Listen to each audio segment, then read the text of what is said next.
My name is Jake Leon, and I am the Communications Director for the New Hampshire Department of Health and Human Services. I will moderate tonight's session. We'll get started in a moment with a presentation from Heather Moquin, the Chief Executive Officer of New Hampshire Hospital, and Ted Cupper, the Administrator in the New Hampshire Division of Public Works. Before we get started, I want to go over a brief bit of housekeeping. All lines except for the presenters have been muted.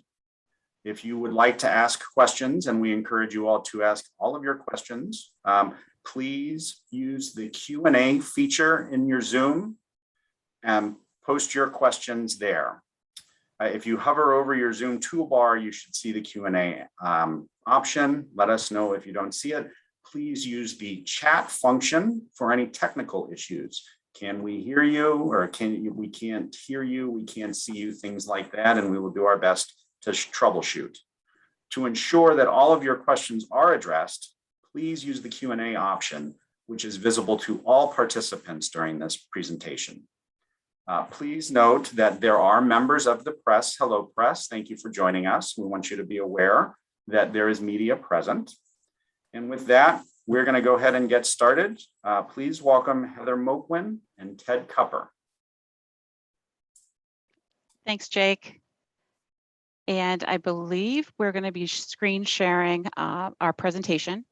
We're going to start with the presentation and then follow the presentation with responding to questions. So thank you so much for joining. Again, my name is Heather Moquin. I'm the CEO at New Hampshire Hospital, and we're here to share with you really information about our forensic hospital project that we are just initiating.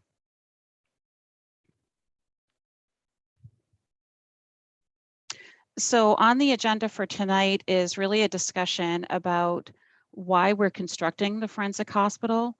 We're going to talk a little bit about the design and construction process and review that. We're going to talk about the RFP process, the approach and the timeline with this project, and then also next steps. Again, these are some items that Jake went over, but again, we are being recorded, so if you don't choose to participate, you can disconnect and still view the recording when we post it on the DHHS website. And there is the question and answer feature that you'll see below. And again, if you hover over the toolbar, you'll be able to enter a question there, and then the chat function should be used if you're having any technical issues. So why build a forensic hospital?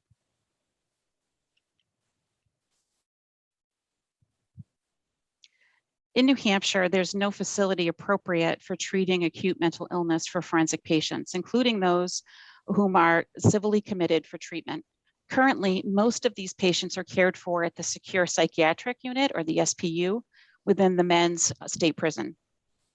Some forensic patients are treated at New Hampshire Hospital currently, but New Hampshire Hospital is designed to provide short-term acute psychiatric care.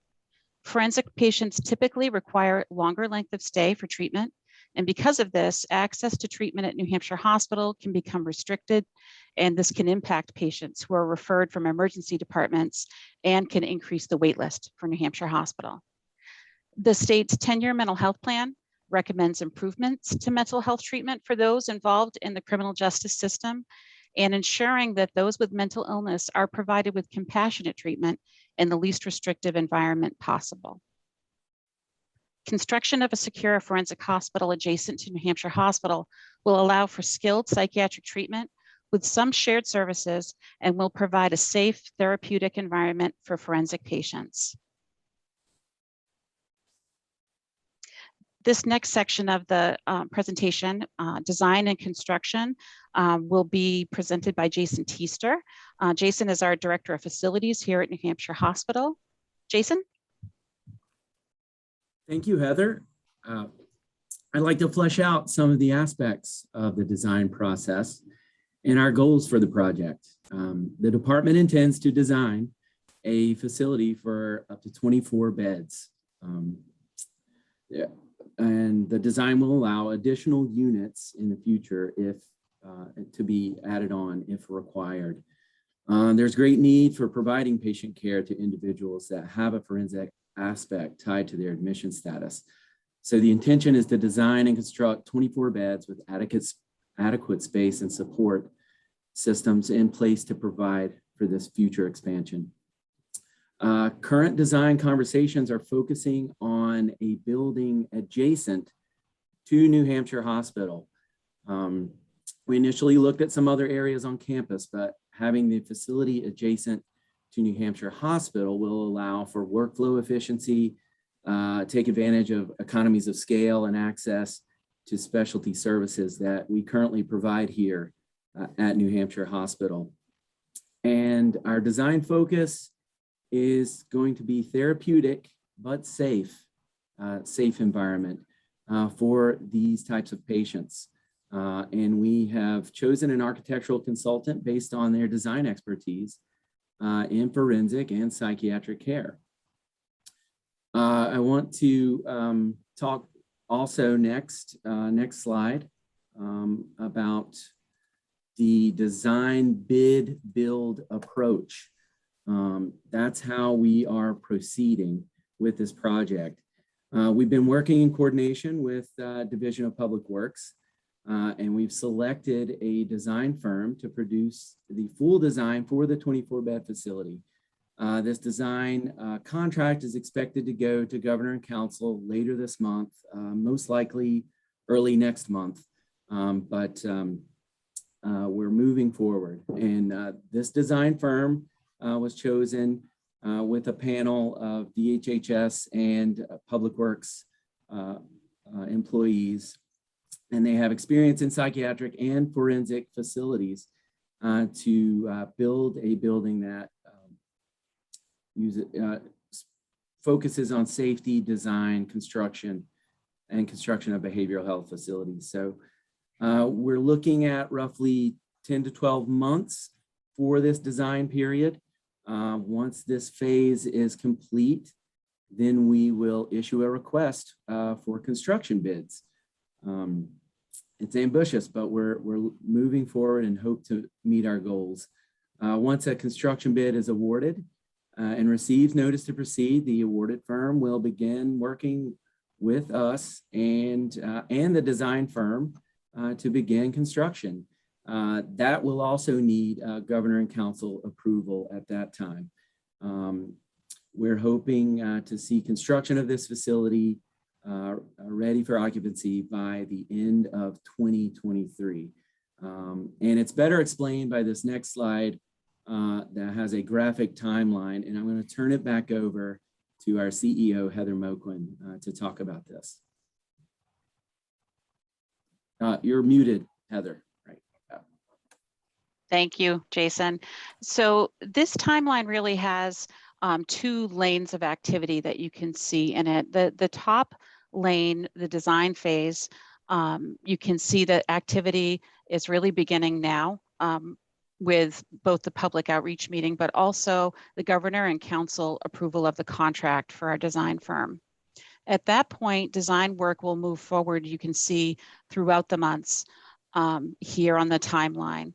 The other aspect of the timeline is the activity around the construction phase. And so again, following the timeline, you'll see the blue bubble that will say bidding for construction. And that we are hoping will begin approximately in the fall of 2022, with then again, needing to go to Governor and Council for approval of a contract for a contractor, for a construction contract, excuse me, and then construction moving throughout 2023. And again, goal being to be operational by December of 2023. Sorry, one thing I wanted to point out also, the yellow bubbles in the middle are all of our intentions to really continue public outreach to you and provide information really every 2 to 3 months. So that's where you see the yellow bubbles in the middle. So we will provide updates and continue to, take questions and input from the community. The next slide will be presented by Keith Hemingway. Keith is a project manager with Public Works and also an architect. Thank you, Heather. What I'm going to talk about is next steps. In other words, what happens once we have a design firm under contract and ready to start the design work. We'll begin with intensive site investigations that will take place to gather information about the site in order to locate all the structures, parking lots, and utilities such as water, sewer, storm drainage, and electrical services. The project scope will be reviewed with the Division of Historical Resources to ascertain if there are any historical features on site that may need to be protected and preserved during the construction process of the new facility. Meetings will be taking place between the architects, New Hampshire Hospital staff, and the Division of Public Works to develop a program of space requirements for the new building. A program is simply a list of every space that is needed in a facility of this type with the size of each space. From this program, the architects will work with the experts on their staff and the subject experts at New Hampshire Hospital to develop options for the location of the new building on the campus adjacent to the existing hospital. And they will be developing floor plan configurations that meet the intent laid out in the programming document. The state team and the architects will be presenting 3D graphic representations of the options that are developed during the initial planning process for public information and comment during those meetings that Heather pointed out on that graphic that just preceded this slide. I'd like to turn to Ted Cupper, who is our administrator at the Division of Public Works, and he will explain the next slide. Hi, good evening, and thank you for attending the meeting. I can't tell you how important it is to receive feedback from the community about this facility. We all understand that there are concerns about the facility, and it's so important for us to hear about those concerns and to be able to try to address them as they come up. There we go.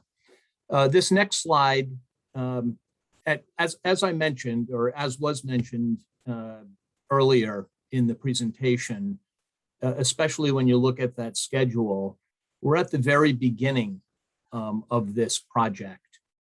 We've just hired a consultant, and the consultant is just starting their work. And this slide is indicative of just how close to the beginning we really are. This gives you an idea of options for where the facility, the new forensic hospital, would be located adjacent to the existing New Hampshire hospital. And as you can see, we don't have much to share with you. We don't know what the building looks like. We don't know exactly how it will function with New Hampshire Hospital as far as being attached or have some sort of separation between the two buildings.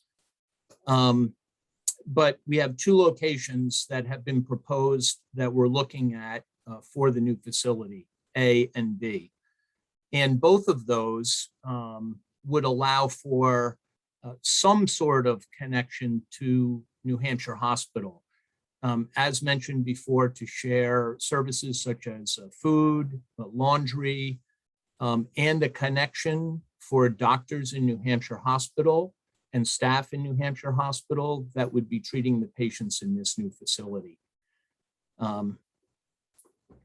So again, thank you for attending this, and we hope to see you at future outreach sessions as well.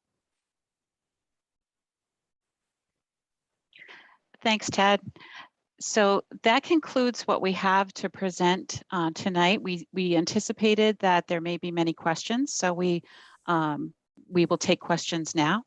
And I believe we have a couple of people monitoring the question line. And Jake? Yes. Okay. Yeah, go ahead, Kathy. Yes. Okay, thank you, Heather and Ted.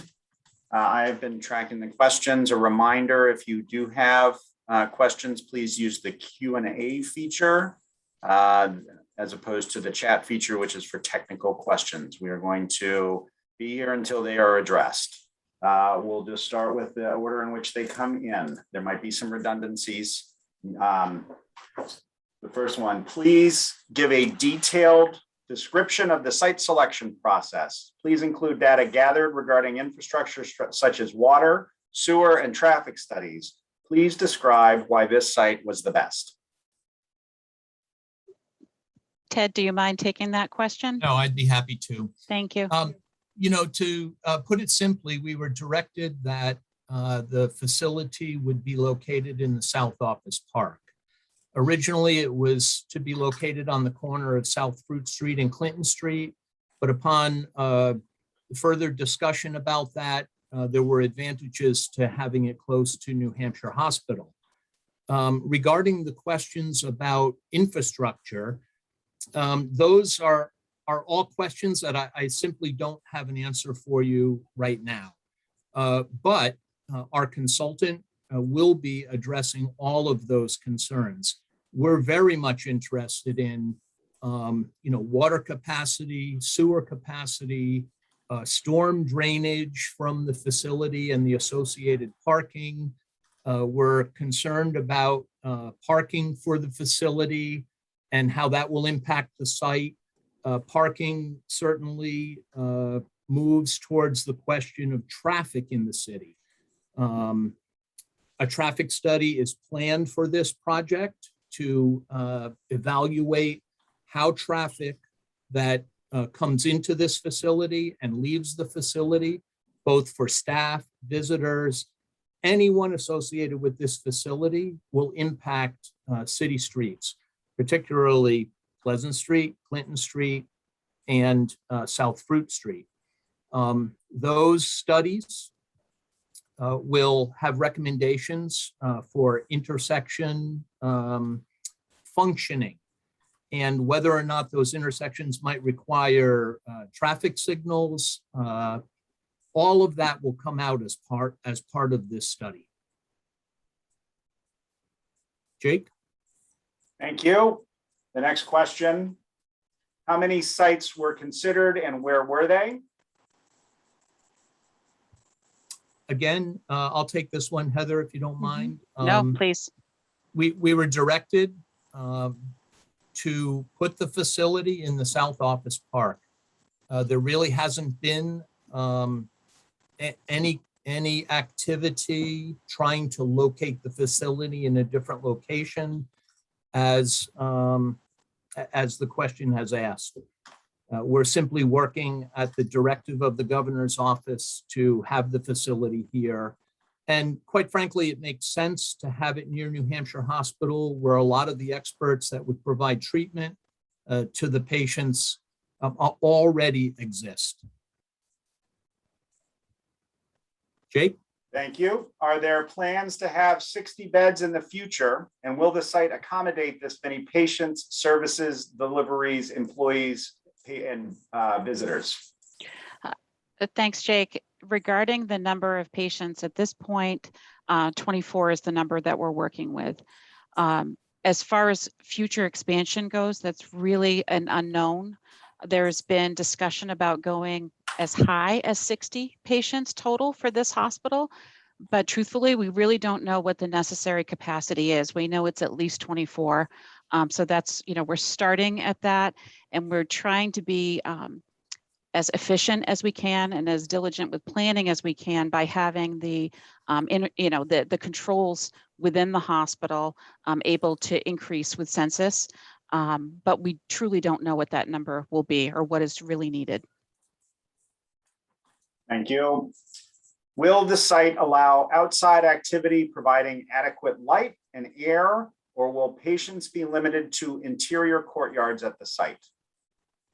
The intention is that there will be access to fresh air and light, absolutely. We just don't know what the facility is going to look like. And I'm sure there'll be questions about how the facility is going to look, whether it will have fencing and wire or whether it'll just be a building. And those are all options that we're exploring with the consultant as the design phase moves forward. Just to add on to that, I think what's really important is that this is a hospital and it's not a prison. So this will be, you know, a therapeutic environment balanced with safety and security, but not a prison. Thank you. Jake? Next question. We saw several public outreach meetings. Are these just letting the neighborhood know what the plan is and how it is developing, or will there be an opportunity to influence this project, which will have a major impact on our neighborhood? I think there, go ahead, Ted. I was going to say, of course, we want to inform the public as to the process and how that process is unfolding. But that process involves the community. This facility will impact the community, and we understand that. And what we don't know is what are the concerns of the community regarding the facility. And that's what we're looking for from the community input. So yes, we want to inform, but we're also here to listen. And again, we encourage any questions that you might have. At the end of the presentation, there was an email address, and I encourage everyone to use that email address to ask questions or provide ideas. You know, I mean, it's not like we're not going to have ideas, but we certainly would entertain any ideas the community has about the facility. Jake or Heather? Agree 100%. I think, you know, we definitely want people to know and understand where we are with the project and what the plans are so far, but absolutely want to hear from people and want to receive input. We want to be a good neighbor. I think that we have been here at New Hampshire Hospital, and we want to continue that. So communication, I think, is the key. Thank you.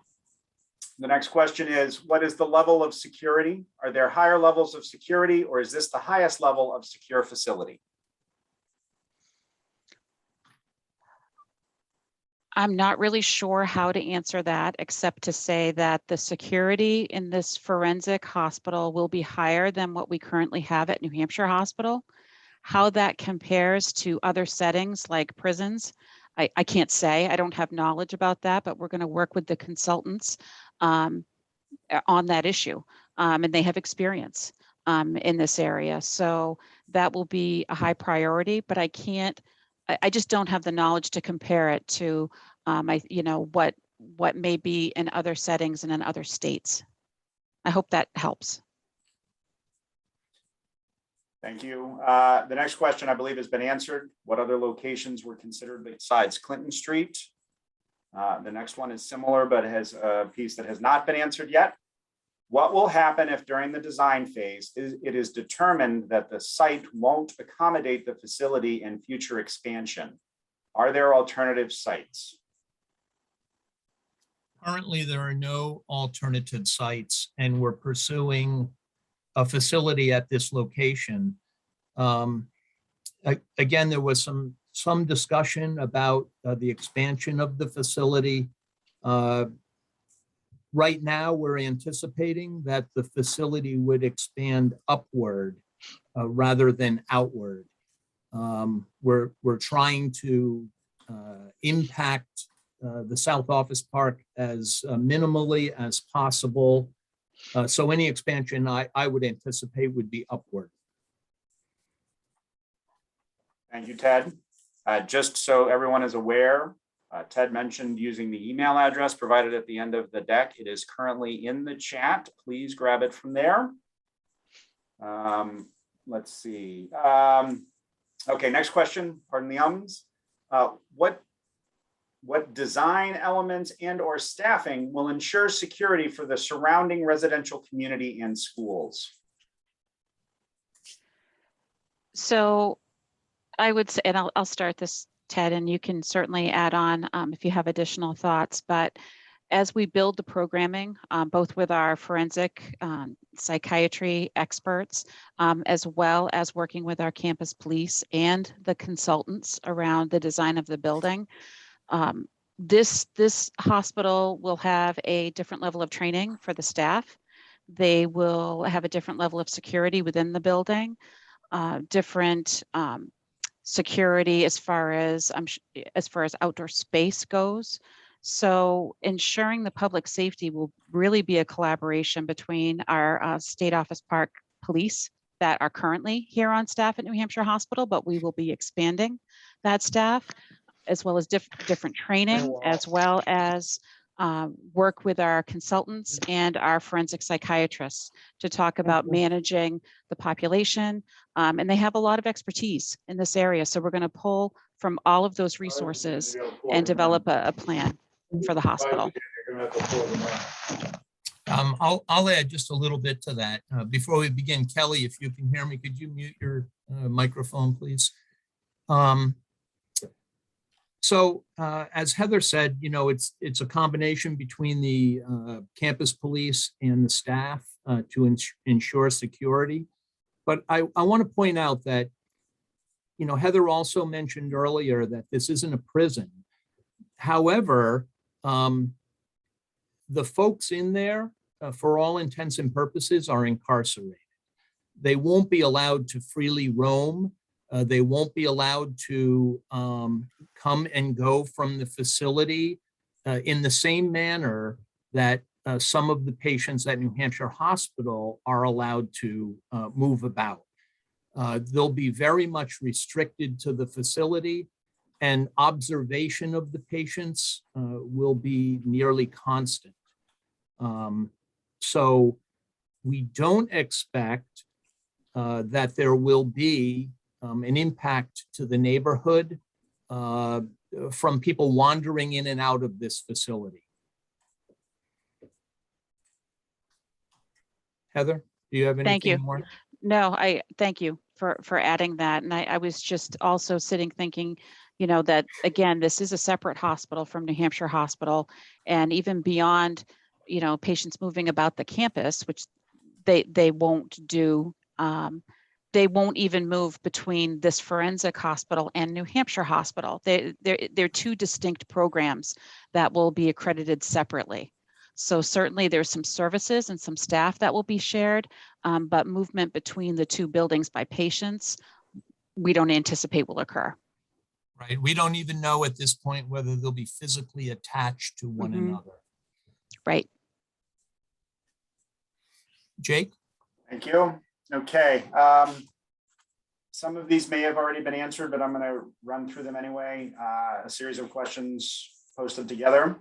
Define forensic patients for attendees. Have we looked at other locations? That's been addressed. New Hampshire Hospital is already understaffed. What services will be shared? What is the estimated savings? What will the building look like? What will security be? How can you guarantee protection for area residents? Heather, why don't you take the question about the forensic definition?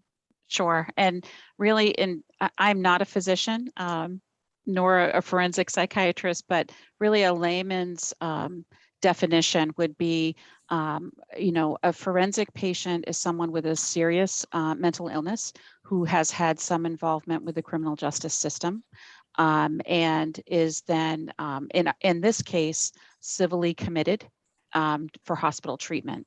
So what I would also say is in future meetings, we're going to invite some of our experts from the hospital. We have a forensic psychologist as well as a forensic psychiatrist currently on staff here at the hospital.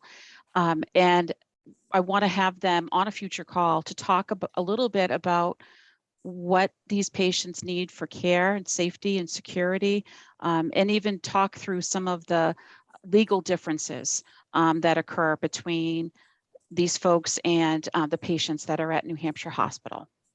Heather, what does civilly committed mean? So ordered by a judge. So, you know, really in the custody of our department and of the hospital, not of their own will. They're committed by a judge for a set period of time, typically. Thank you. Jake, Yeah. Could you repeat the other parts of that question for me, please? Yes, Ted. There was a question there about what services will be shared given understaffing currently at New Hampshire Hospital, any estimated savings, if that's been determined yet. What the building will look like, I think, is still in the works, as well as security and guaranteeing the protection from the residents, which has been addressed. Okay, so this facility will have a new staffing requirement that New Hampshire Hospital will attempt to fulfill. Just as any new facility in the state that's brand new, there will be a recruitment process. There'll be a staffing evaluation to determine what type of staff and how many staff are necessary. And then once that recruitment phase is completed, we'll have the staff for the facility. Again, shared services are doctors and folks at the hospital that provide treatment to these patients. There'll be probably shared food services. There's already food preparation going on at New Hampshire Hospital, and we anticipate that that would probably be expanded in New Hampshire Hospital rather than creating a whole new food preparation facility in this unit. Laundry is already being provided as a service at the South Office Park. There's a laundry closer to Pleasant Street that processes all of New Hampshire Hospital laundry needs.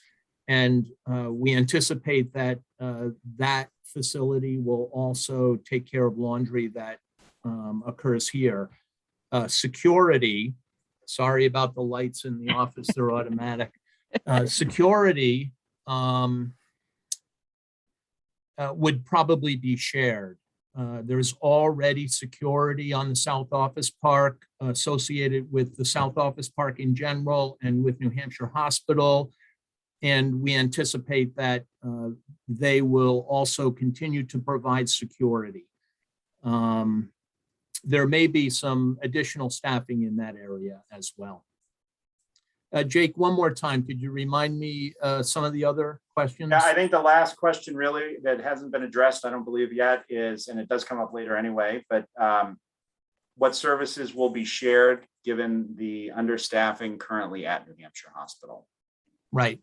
Okay. So again, staffing and recruitment is always difficult, particularly with agencies like New Hampshire Hospital, Health and Human Services, corrections. Those are facilities that require 24/7, 365 days a year operation. And there's always a need for staffing at all of those facilities in the state. Thank you. Next question. Another series of questions that have come in. So we'll take them one at a time because they are also asked elsewhere. I believe this, in case this may have been answered, but which SPU patients will be moved to the new site? So there are patients at the SPU that have different legal statuses. And that number of patients fluctuates from week to week and month to month. I can say that our plan is, again, to begin with the civilly committed patients that are currently at the SPU.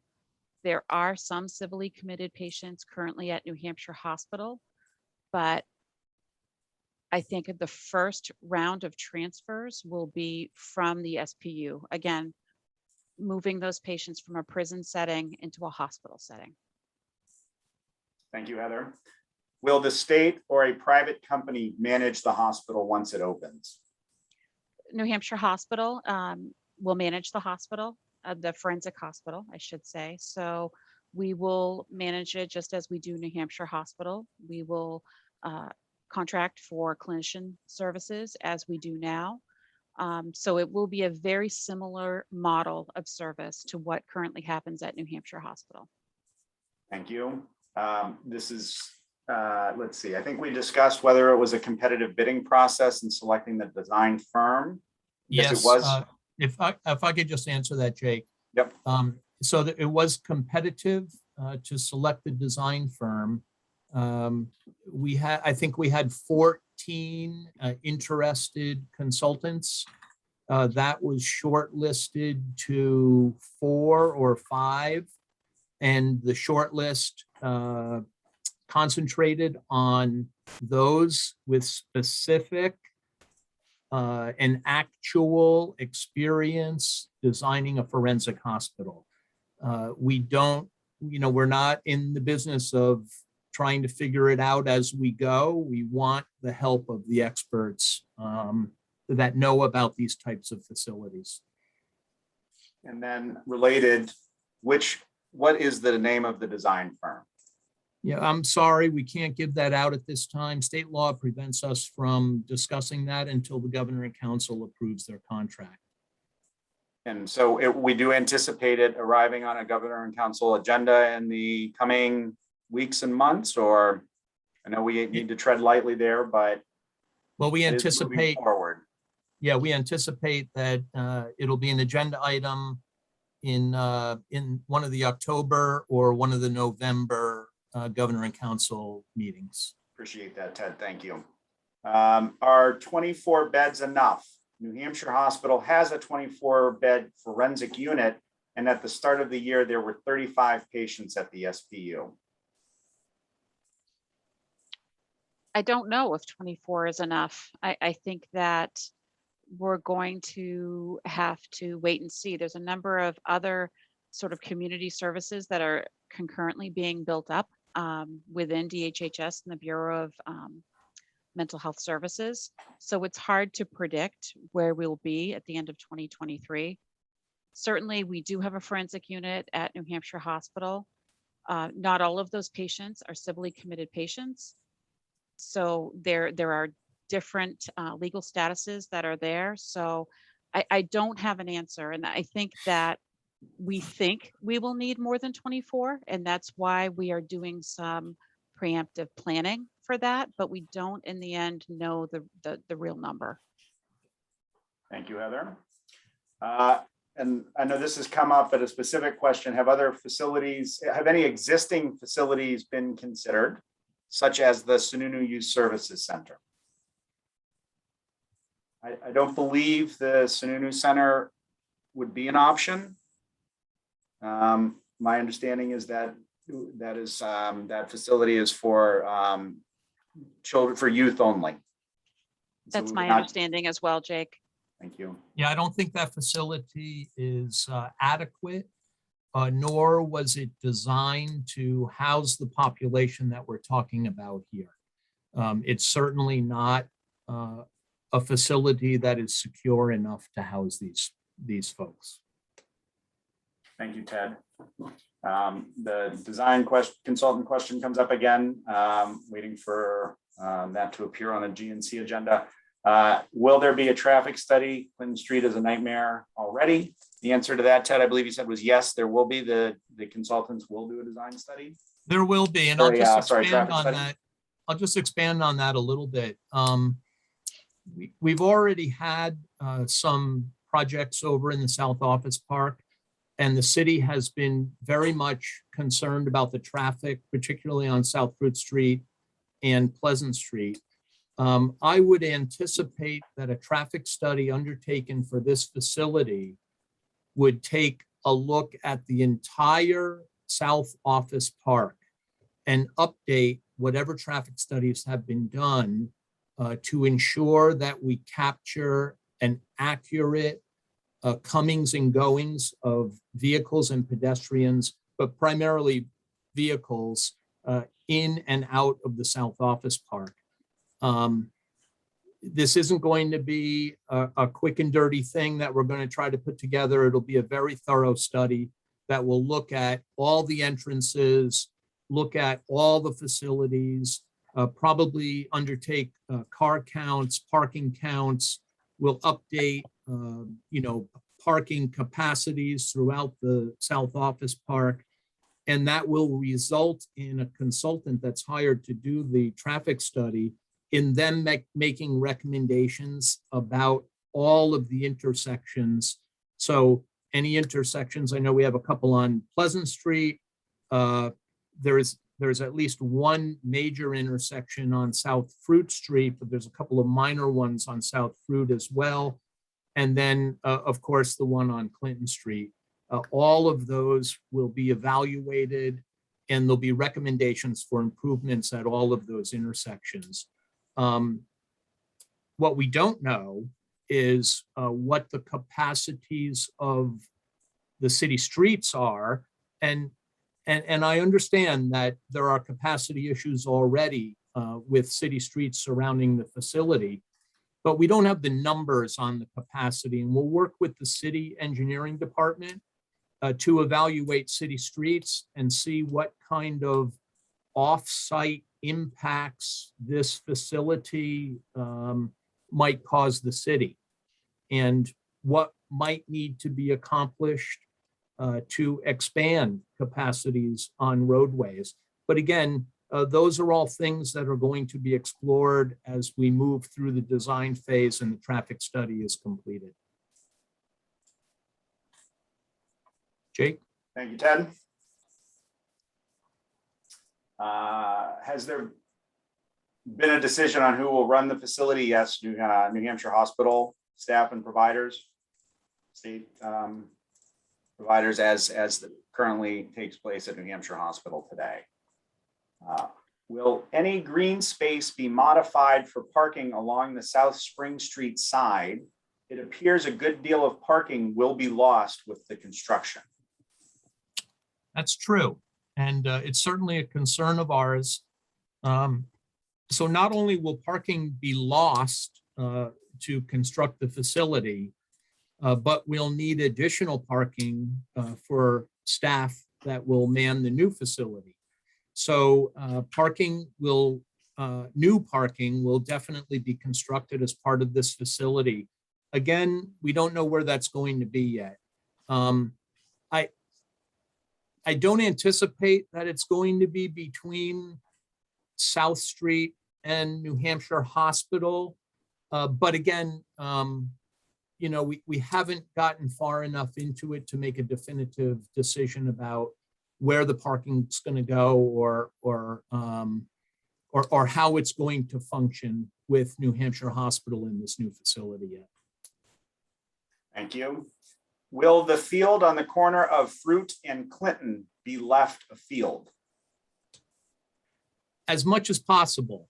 We're going to try to consolidate this facility as much as possible. As I mentioned, we're going to establish a footprint for a 24-bed facility, and I anticipate that expansion will be upward.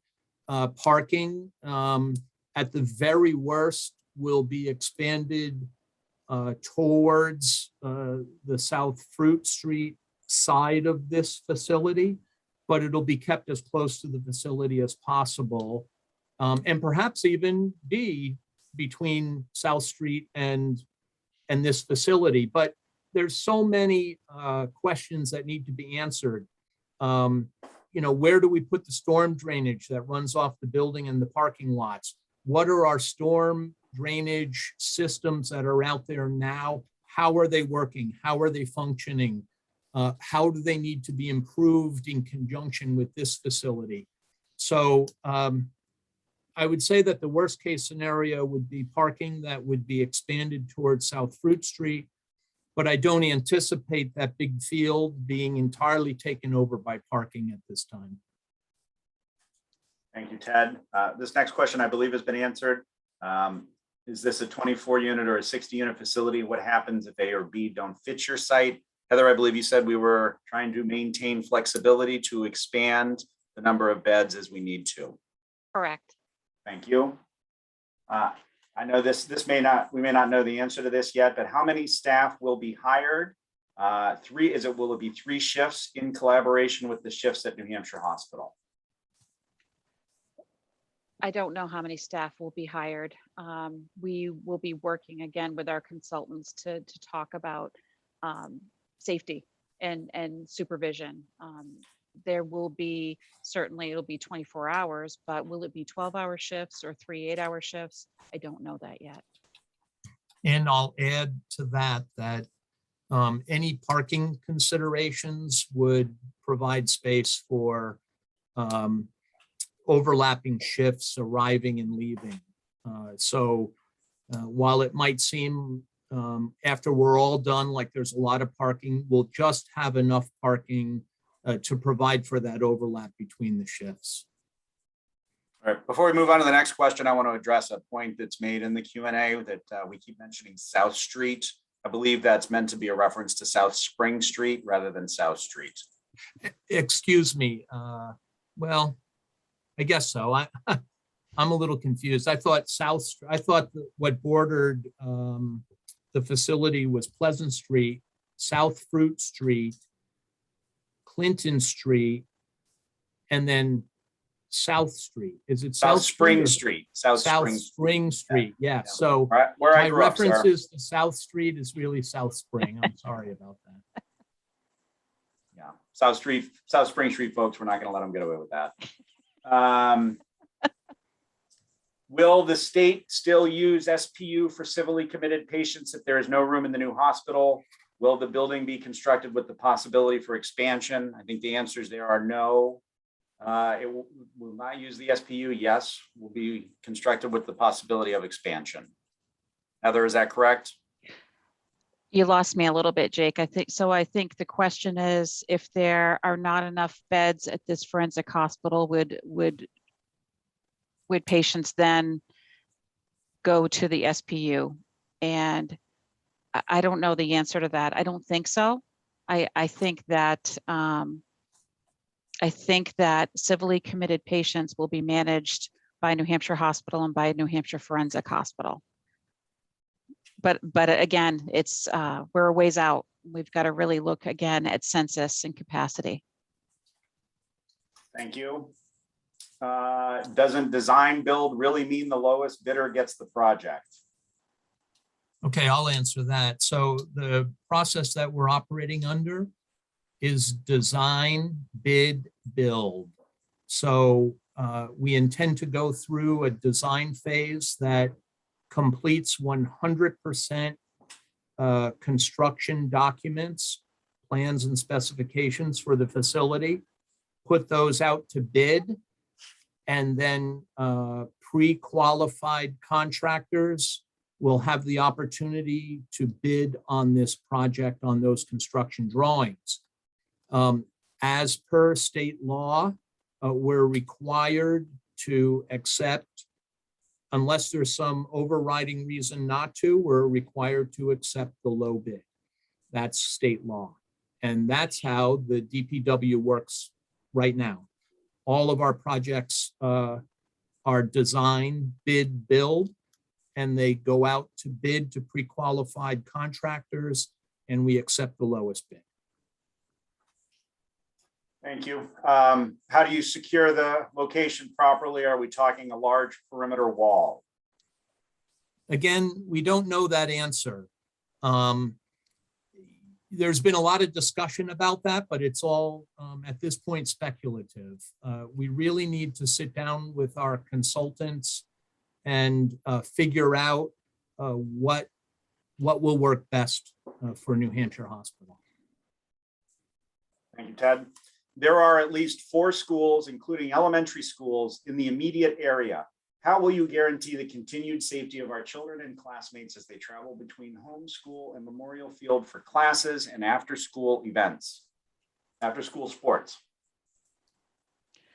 Again, this is a secure facility. These folks are incarcerated. They're not allowed to move freely from the facility or to roam about. Mm-hmm. I don't anticipate there'll be any additional dangers to children moving, between the schools and their homes or Memorial Field.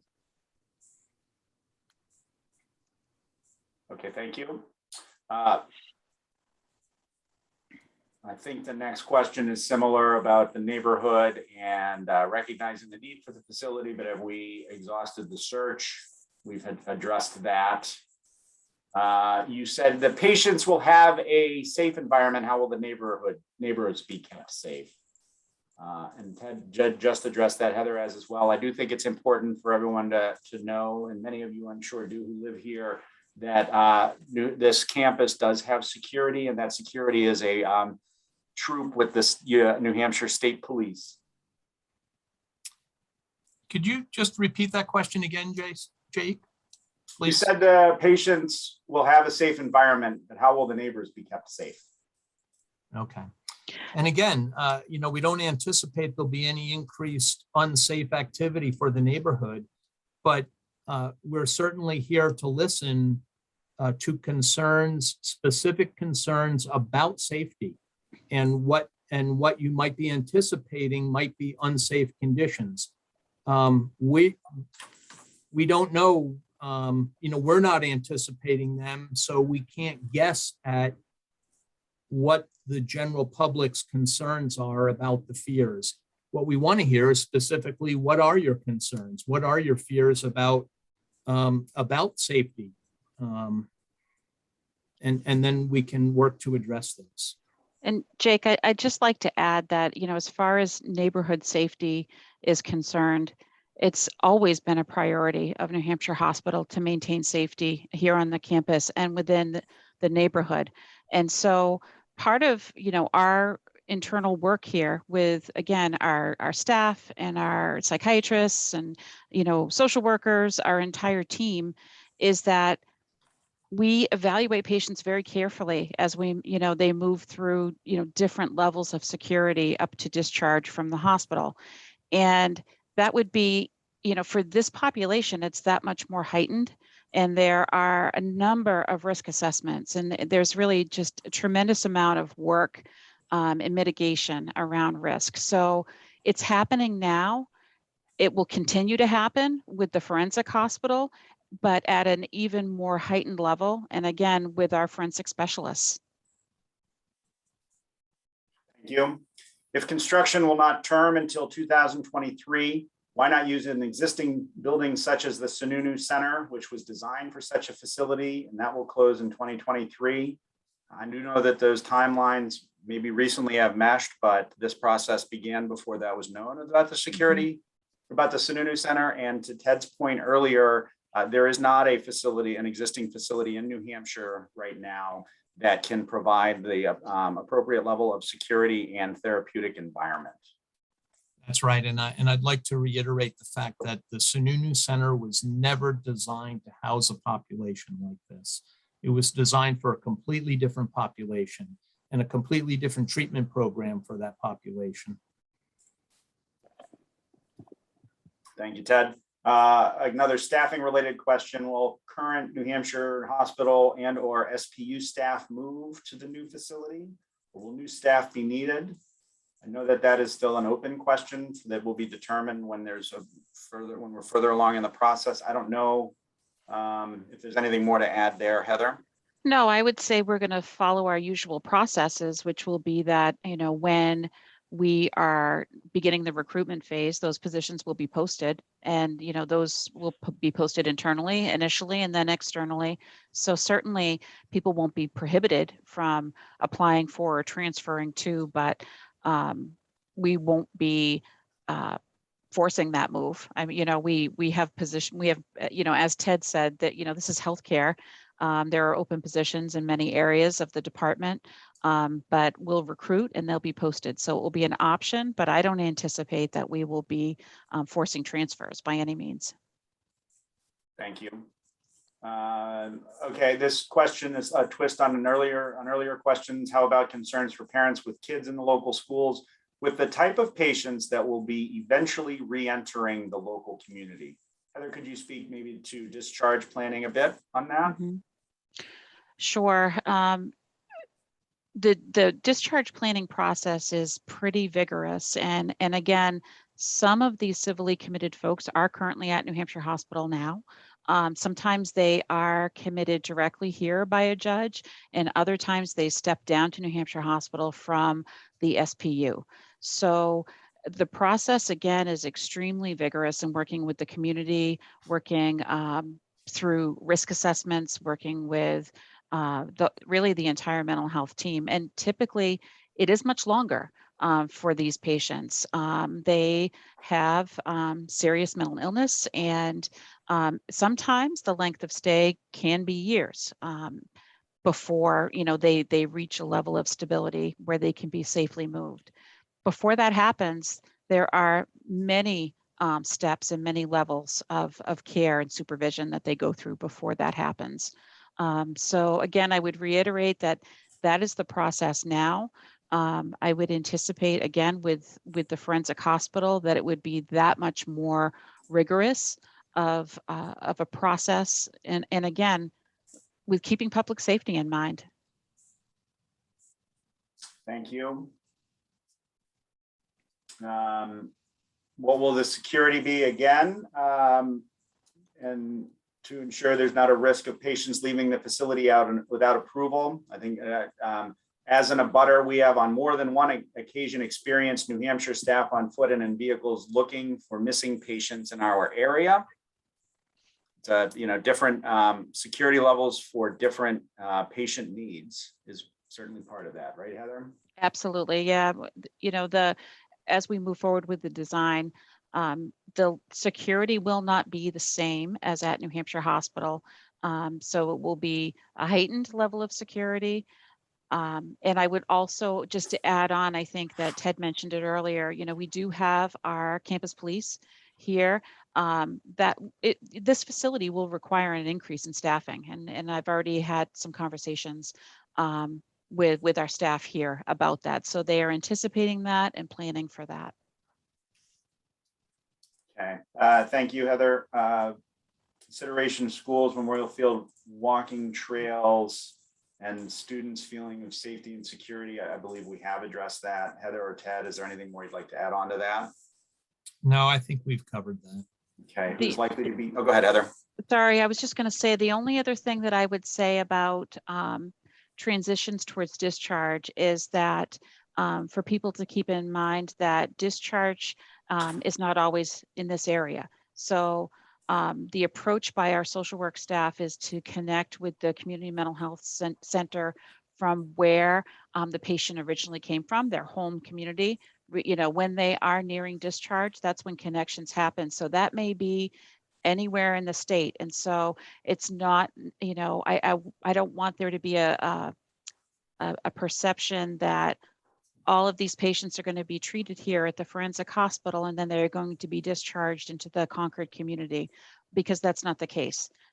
Our goal is to return them to their home community and their supports there. Thank you. Who is likely to be housed in the facility that has been addressed? Will this presentation be available online? Yes, at the end of the presentation, we will announce the webpage that you can follow for updates on future meetings, as well as recordings and presentations from past meetings. Will property owners of the 3 streets mentioned receive recompense for lost property values due to the construction of this forensic hospital? I would say that's not being considered at this time. You say this is not a prison, but these are prisoners, correct? These are people that have mental issues. They have psychological issues that need to be treated. And as Heather mentioned early on in the presentation, at least the beginning wave of patients that come into this are civilly committed. So they're incarcerated here. They're held in this facility until it's determined by a medical professional that it's safe for them to transition back into the community, wherever that is, with support from the communities that they're released into. If I could just add to that, for the public to understand, most of the patients that are here at New Hampshire Hospital are here involuntarily. So they are essentially committed to the hospital here. That's most of the patients that are here right now. Now, most of them don't have a criminal component or involvement in the criminal justice system, but all of them are here involuntarily, and they are all patients. So they are not prisoners. They are all patients, even though they are here involuntarily for their own safety. The same thing applies to these patients. So it's for their safety and for the safety of the community that they're here, but they are patients. They are not prisoners in any way. Thanks for eloquently describing that, Heather. Thank you, Heather. No problem. Are you aware that area realtors are already considering the south end as losing market value? Will there be a tax abatement for abutters? I believe the answer to that is not being considered at this time. Correct. If adjacency is desired to use staff at the existing facility, do the staff have the extra time to attend to the additional patients?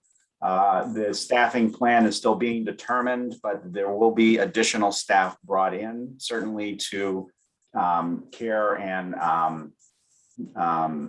attend to these patients. Yes, there will be increased staffing.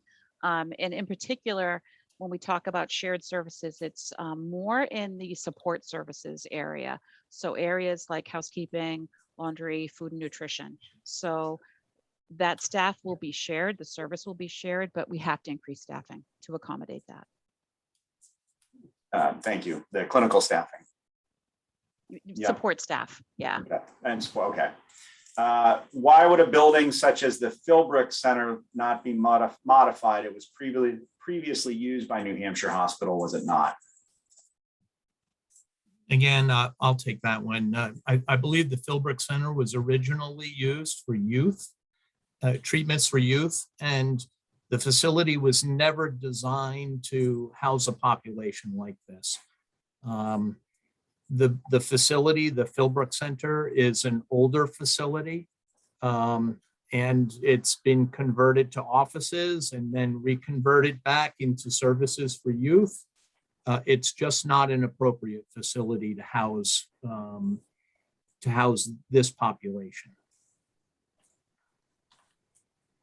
I'll go ahead and add too. Actually, the Philbrook Center or Philbrook building is under the auspices of New Hampshire Hospital now.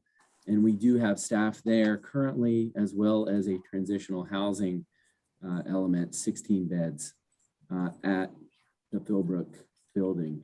The Path Center, Philbrook Adult Transitional Housing is already there. Thank you, Jason. Thank you, Jason. Was there a consensus among this panel of constituents to build in this location? Ted, I believe, has walked us through how that happens. Yeah, we were directed that the South Office Park would be the location for the new facility.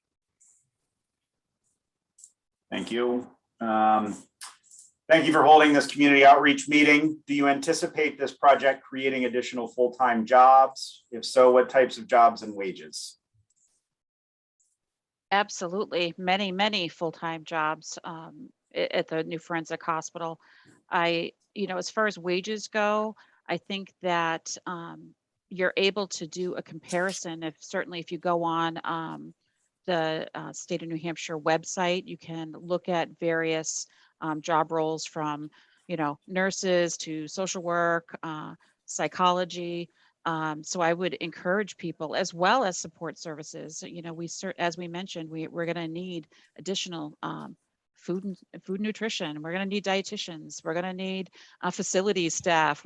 Jason needs electricians. So that's all accessible on the public website. Have you considered the impact of construction on the courthouses, New Hampshire Hospital's patients, abutters, state offices, and Concord High School? There will definitely be an impact. There'll be construction activity coming and going from the site, impacting local roads. But that will probably be in the mornings and afternoons, those kinds of impacts. Deliveries throughout the day, certainly to the construction site. And there will be noise. There's no question about that. Again, we're in the beginning of this process.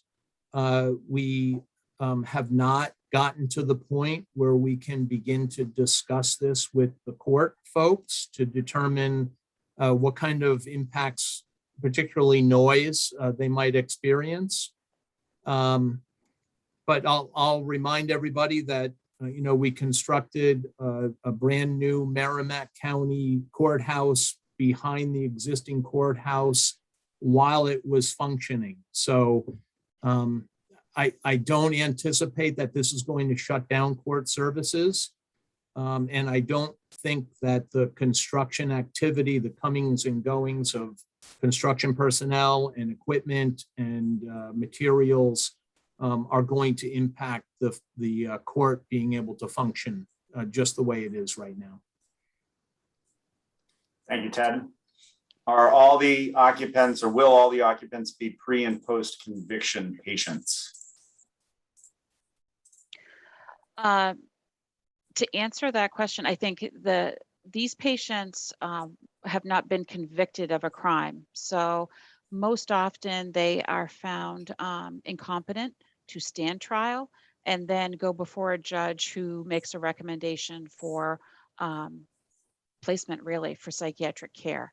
So they've not been convicted. They are civilly committed patients to the hospital. Okay, a question on a staffing related question. I think that's to be determined, acknowledging the challenges in hiring and across the healthcare sector today. Why wasn't a location next to the New Hampshire State Prison considered? I know part of that has been answered. Again, we were directed to the South Office Park to construct this facility here. And I'd like to reiterate that, these folks need, mental health care. The SPU facility at the prison is not an appropriate facility for this population. They really need care, health care. And the prison, while it does have a health care component associated with it, is really about entirely incarceration. Thank you, Ted. Okay, have you or will you contact other states with forensic psychiatric hospitals to gather information on their security protocols to determine what security measures should be in place? While not a prison, security remains of paramount concern to the neighborhood. Absolutely. So go ahead, Heather. I was just going to say we've already begun some outreach in those areas and anticipate doing some site visits at other facilities and reviewing best practices for safety and treatment for these very complicated patients. And I'll remind the general public that the consultant that we've chosen has specific and actual experience with the design and construction of other forensic hospitals at other locations. There's no other forensic hospital in New Hampshire, so those other locations are all out of state. Thank you. The question about protecting our kids, acknowledging that they frequently walk through the neighborhood, and in fact, go through there when there is a parade. I know we have talked in great length about the security measures that we expect will be in place in this facility to ensure the safety of all area residents. Will all the care be done on their grounds, or will you be expecting to utilize Concord Hospital for medical services as is currently done by New Hampshire Hospital? If so, will you be sending security to Concord Hospital to preserve safety? Yes. So for medical emergencies, we would be accessing the local hospital and would send staff to provide security and safety, as we do now. Thank you, Heather. Just a comment, patients walk out of New Hampshire Hospital all the time. As Heather has stated, the security will be higher in the forensic facility, significantly higher. If you were in our shoes, meaning those who live near the facility, what questions would you ask? How would you feel about this facility if it was being proposed for your neighborhood? Heather? What I would say is, and honestly, I would think about the neighbor that the hospital has been so far. I would think about, you know, are they approachable? Can I talk with them? Can I ask questions? We have a beautiful campus here, and I have every intention of preserving that and maintaining that. We have kids, families, people exercise in this campus. Kids don't only go around the campus to go to school, they go through it, they ride their bikes. It's a beautiful place, and we want to maintain that environment. So I guess if I wasn't, first of all, it's a beautiful neighborhood also around here. So if I was a neighbor, I would be on the call like you are now, asking questions. I would ask questions certainly about safety and security. But I think I also would consider really the kind of neighbor that the hospital has been up till now. And I hope that you all continue to attend these calls, that you continue to give input, and we're going to keep you up to date as we move forward. And I hope that as these meetings go on, you feel more reassured when you get more information, and in the future hear from our design consultant. When you hear from our forensic specialists, I think that will provide a lot of reassurance and an understanding of how they approach their work.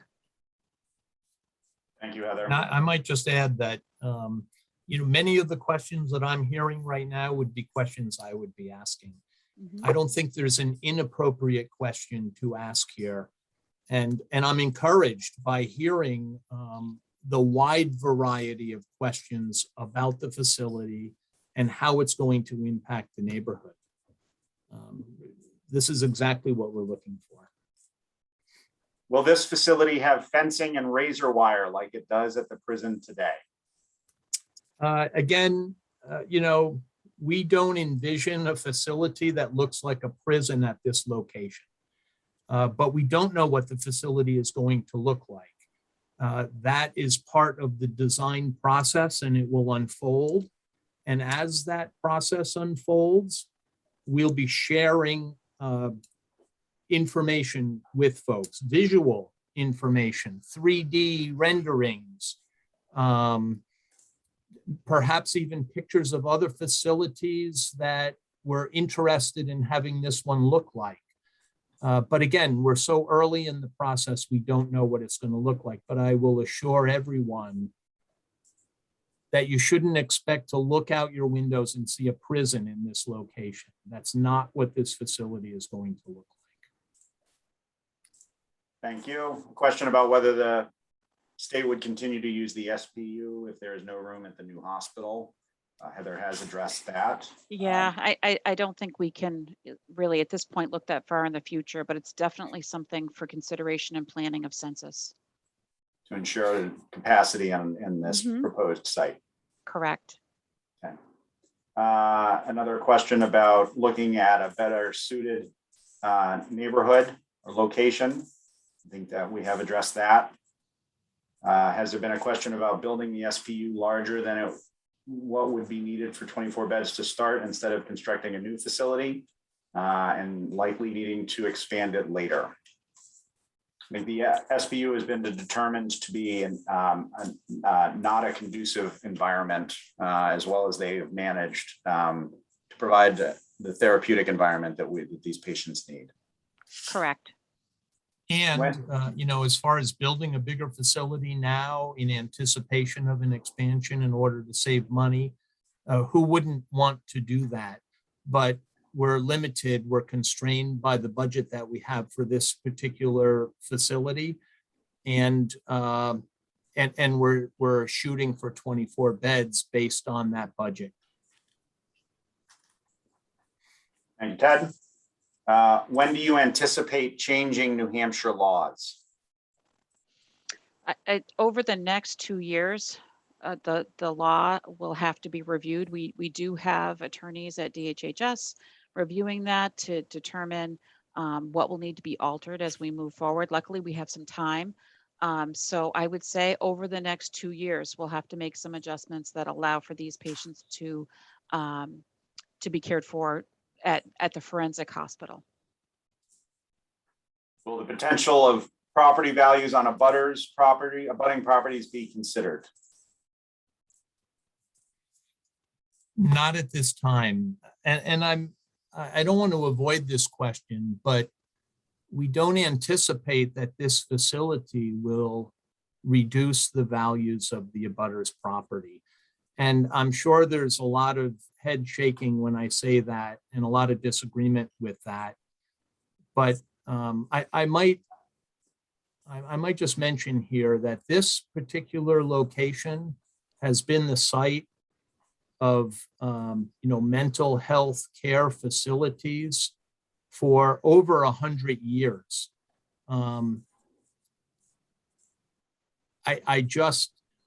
It's another hospital that's being constructed at this location. And I just can't anticipate that property values will go down because of that. At least not at this time. Thank you, Ted. A question that we've already addressed, why does it seem like the state is limiting itself to this site only when there may be much better sites that will serve patients, staff, and the surrounding community? We have addressed that in full. What design measures are being taken to ensure public safety and patient privacy, especially if you intend to build up beyond the height of any potential barriers? Can you repeat that? Yep. What design measures are being taken to ensure public safety and patient privacy, especially if you intend to build up beyond the height of any potential barriers? Again, we're going to let that process unfold with our design consultants to determine that. But clearly, privacy is of a major concern, both for patients and for the surrounding community. Shared services mean more access and egress from the facility. Doesn't that mean less security? Not necessarily. Again, we don't know how the two hospitals will be connected, if they will be at all, but certainly there'll be secure entrances. This facility isn't just going to have an open door that people freely walk through. There'll be secured entrances. Transporting patients to and from the facility will be secure, and movement of support staff from the hospital that exists there now, New Hampshire Hospital, over to the forensic hospital, will also have some level of security, possibly many levels of security that permits those providers access to this new facility. Thank you. So the facility will not have armed guards, but the state police are to be drafted as armed security anyway. What's the distinction? I want to clarify, I brought that up earlier. The state police currently serve as campus security here on the state campus that we're in question. I don't know if Heather, you have anything you'd like to add about campus security? I would. Our campus police receive extensive training in working with our folks with mental illness, and they do an outstanding job here at New Hampshire Hospital, de-escalating situations, maintaining safety for the staff, the patients, and for the community. And it's a great deal of training that they receive. Lieutenant Frank Harris has in fact gone around the state and provided training to hospital security staff, hospitals, as well as we host training here for police officers so that they can learn more about how to work with mentally ill patients. So I would never say that they are armed guards. They are not. They are part of the team here at the hospital. Thank you. And I might add that, this begs the question to the general community.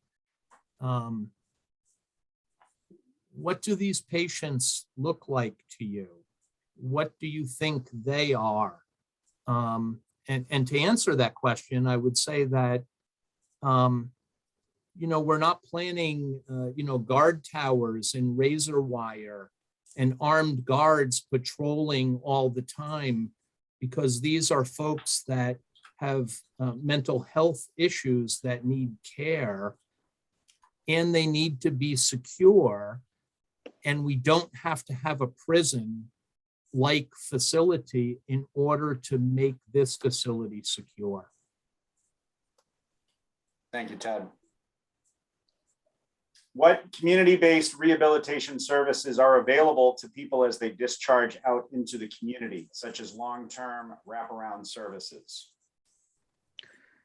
I can't answer that in great detail, but I can certainly have one of our social work staff on a future call to talk about the discharge planning process, how that happens with risk mitigation, and the support that patients get on discharge.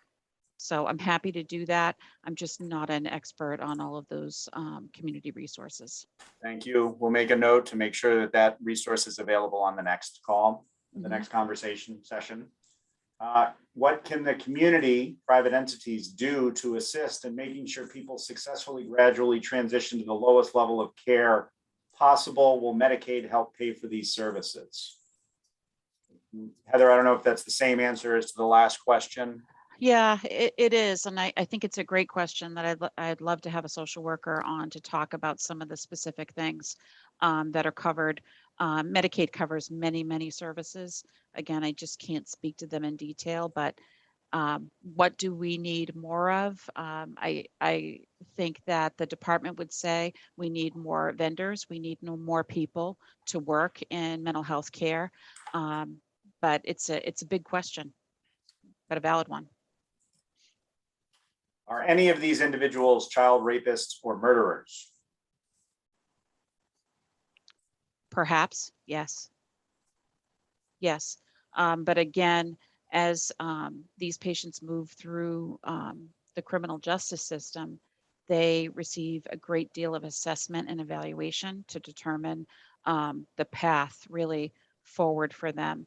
And for these patients, they are found to be incapacitated by their mental illness. So they cannot participate in a trial. They're very, very ill. But yes, there are a number of different crimes. Again, they have involvement in the criminal justice system, and that's what makes them a forensic patient. Thank you. As an abutter and local realtor, the concern on property values is a real concern. Is there a study that can be considered? Ted has answered that question.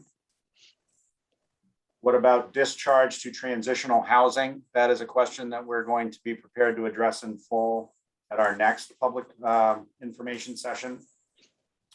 Has Heather Moakman had experience running a secure facility like this one? No, I have not.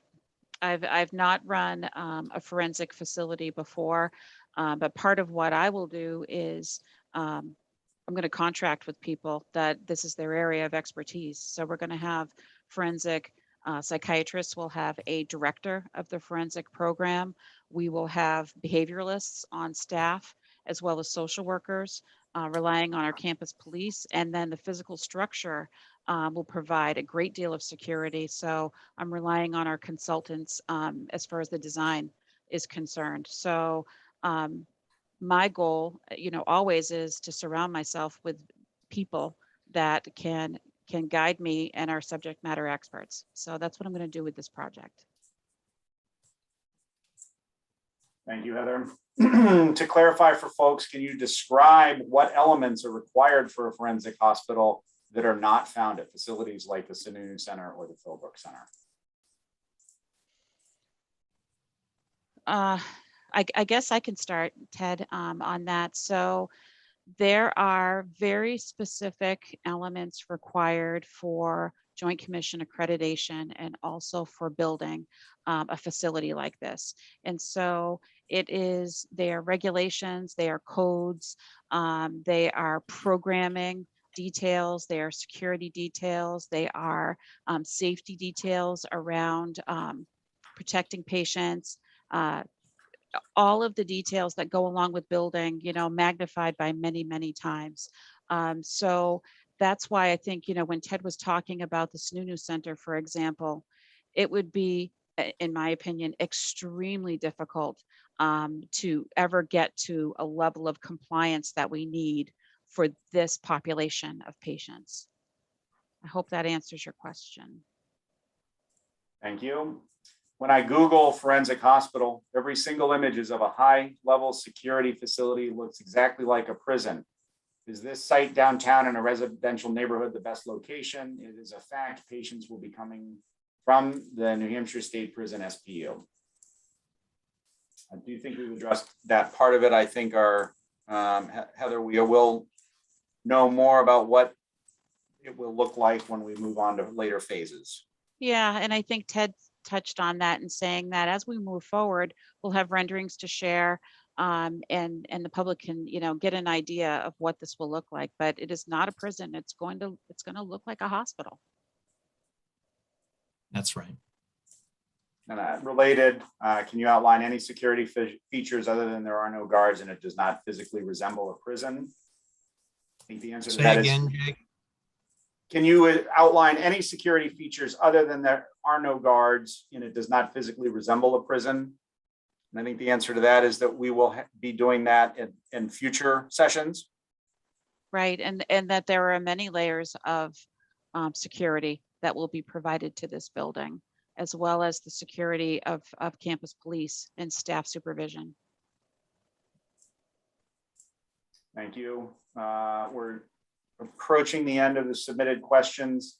Has this been decided? To ask another way, are the Zoom meetings just feel good window dressing?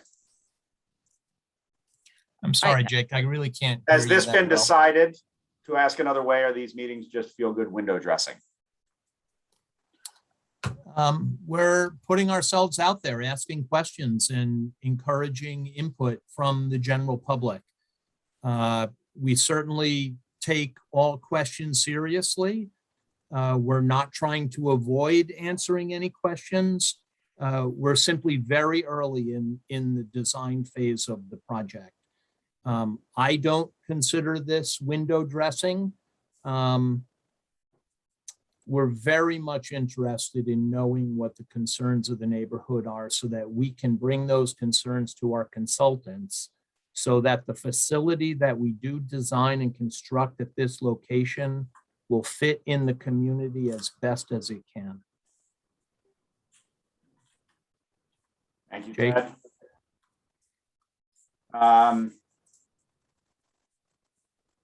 Has the budget for construction been adjusted to reflect current market construction cost?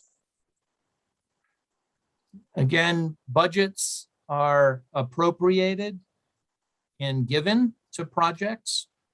And while that is occurring, construction markets, material costs, labor costs are all changing. So it's a moving target. We have a fairly significant budget for this project, and we're working with a consultant that's very knowledgeable about facilities like this. And part of what the consultant will bring to us are periodic cost evaluations of the design at milestones in the design. So at 25, 50, 65, 80, and again at 100%, we'll be receiving estimates of cost from experts that do nothing but estimate costs at the current conditions that they're at right now. So again, it's a challenge to build a facility, any facility, but particularly one of this size. And by size, I mean this budget. So there'll be many steps along the way and many evaluations as we proceed. We hope that we can build 24 beds for the budget that's available. Thank you, Ted. Is there not razor wire around parts of New Hampshire Hospital, the playgrounds, for example? Are you saying there will not be additional outdoor space that will be surrounded by razor wire? We don't have razor wire here at New Hampshire Hospital. We do have some fencing that surrounds outdoor exercise areas, but we don't have any razor wire. This next one is a comment, and I think it has been addressed. I think you need to be more honest as to how dangerous many of these individuals are. I think Heather has been very clear in acknowledging that exact fact. And I'll add to that we do understand that there's a dangerous component to these patients. And that's why we're building a facility intended to house them and treat them. Okay. Do you currently have murderers and child rapists at New Hampshire Hospital? Yes, we do. Yes, they are here receiving treatment and progressing in treatment. So they're typically on our forensic unit here at the hospital. We have a forensic team. And yes, that's correct.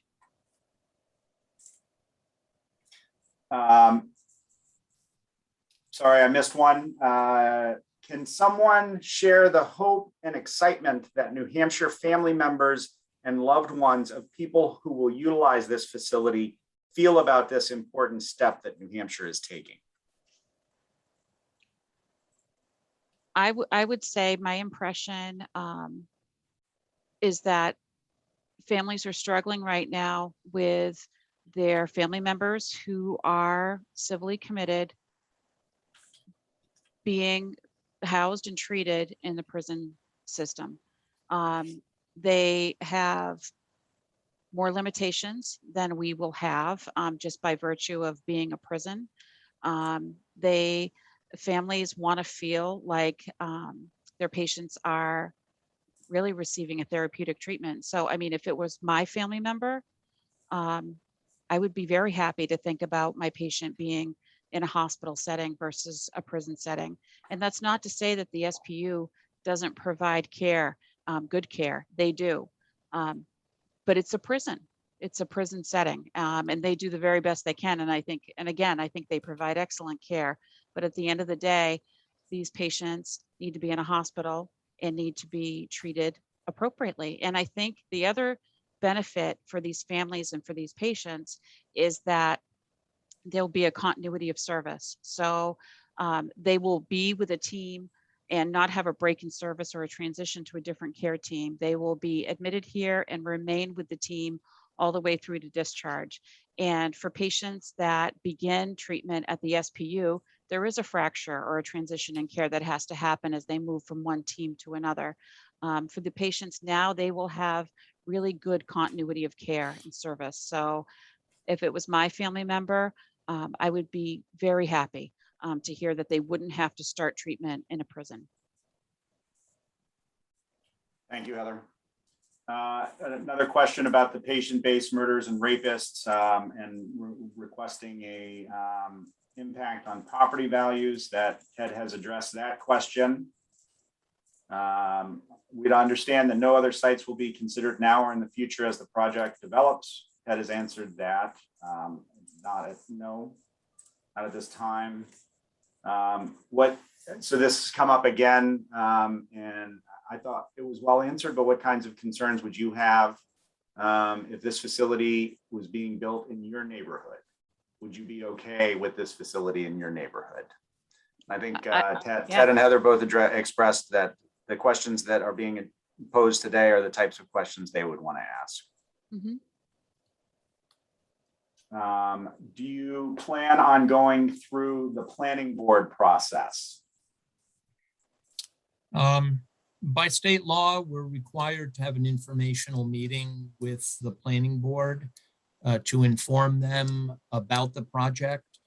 But with every project that we have in Concord, we submit a planning board application that addresses all the questions that a normal planning board application would ask, because we understand that the city processes projects through their application process. So that being said, because we're submitting an application to answer the city's questions, We're also inviting city staff questions and comments about the design. As an example, we put an addition on the archives building, and there was some concern about traffic backing up on South Fruit Street with left-hand turns entering the facility, backing up traffic behind that.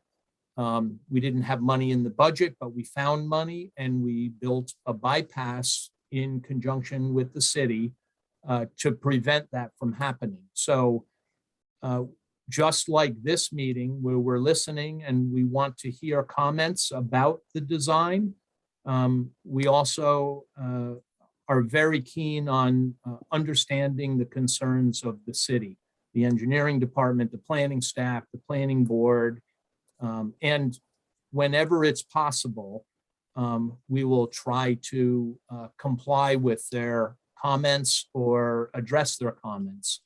But again, we have an appropriation, and appropriations are limited to the amount of the appropriation. By law, we're not allowed to spend a dime more. So yes, we will be submitting an application, and we will be encouraging the city to provide their comments to us. Okay, thank you, Ted. So folks on the participating on the call, we are upping up close to the end here. We've got a couple of comments left. I would ask all of you, I think the easiest way for us to get through the next few minutes is to chime in with any final questions you might have in the Q&A feature, and we'll get to them. I don't think we're going to have opportunity to expand beyond that. So please use the Q&A for any questions or comments that you might have. I have a comment here from a participant. With my experience in working in a forensic unit in Nebraska, there has never been danger to the community. These facilities have challenges, but safety to the community has not been an issue in our experience. The level of care is incredibly important.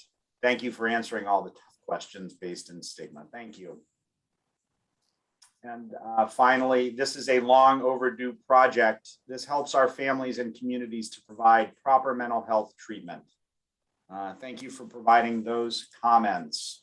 We currently are out of questions here. If anyone else has any final questions, please let us know now.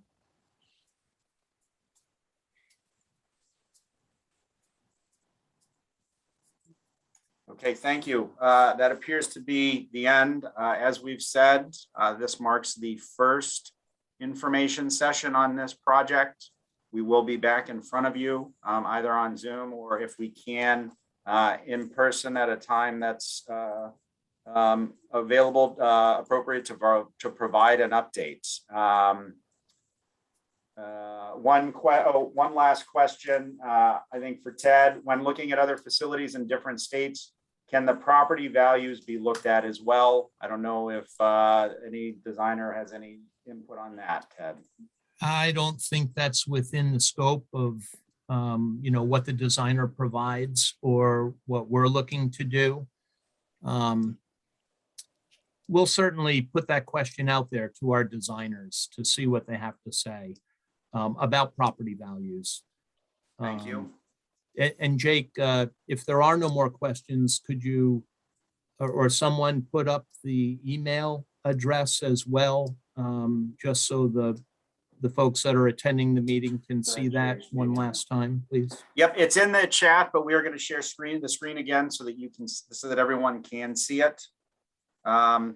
We do have one more question that I would like to address. How will we hear about future meetings? So for this, we issued press releases and to try to ensure coverage in the local media outlets here in Concord, as well as we went around and dropped off flyers in abutters neighborhoods. We do, now that we have this email address we're providing, if you submit an email to that, I would like to provide that notice electronically for the next meeting. We also are storing all information related to this public information and outreach on the DHHS website.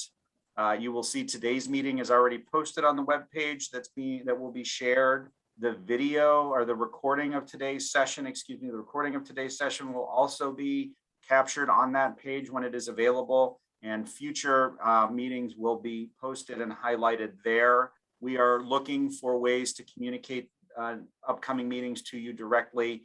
Please submit any suggestions via that email. I don't know if there are next door groups or things like that that we could leverage to make sure that interested community members are hearing about it. That email address again is nhhadminsupport@dhhs.nh.gov. And the website is dhhs.nh.gov/forensic-hospital-session. As I said, we will update that webpage with information about future information sessions and any other developments. Thank you all so much for joining and bringing so many good questions. I think this has been very helpful for our team in knowing where the community is and what we need to do to continue to hear and address your concerns. Thank you all for participating, and I hope you all have a wonderful evening. Thank you. Thank you. Good night. Good night, everyone. Thank you.